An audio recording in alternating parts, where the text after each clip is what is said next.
recent data show that 95% of Americans have antibodies to SARS-CoV-2. It's pretty amazing when you think that this disease has only been around for 2.5 years. And what that means is that 95% of Americans have either had COVID or had the vaccine. It doesn't mean that all 95% have high protection. Some of them may have had COVID 2 years ago, not have great protection, but it's a pretty startling statistic that only 5% of Americans have neither had the vaccine nor had COVID. 78% of Americans have now received at least one dose of vaccine. Also good news. Even though there's a lot of community transmission of the Omicron subvariants now, the subvariants we're seeing now have not produced severe illness. We're not seeing a lot of hospitalizations here in Northeast Ohio, despite a lot of community spread.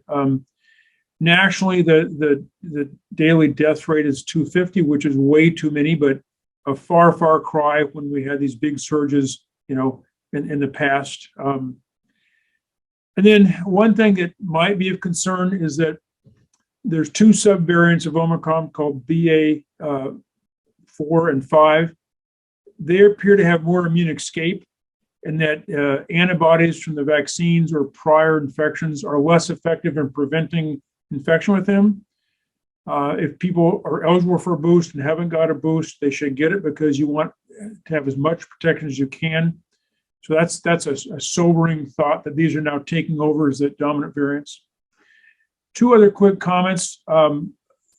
Just remind people, for people who have immune systems that may not respond to the vaccine, there's this product called Evusheld. It's a long-acting antibody product that protects you for 6 months. So I think most people have been informed about that, but people who have a condition where they might not respond to the vaccine should consider getting Evusheld.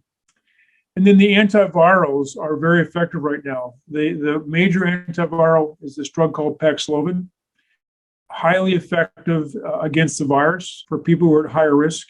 Very well tolerated drug. It's a tricky drug because it has lots of drug interactions. So if you're a higher risk individual, you contract COVID-19, contact your doctor and ask about this drug called Paxlovid. It's critical that your doctor look at your drug interactions to monitor that. But unless there's a drug interaction that contraindicates its use, it's a very effective medication. One last comment. I think both Pfizer and Moderna are coming up with tweaks of their vaccine to be more effective against these new variants.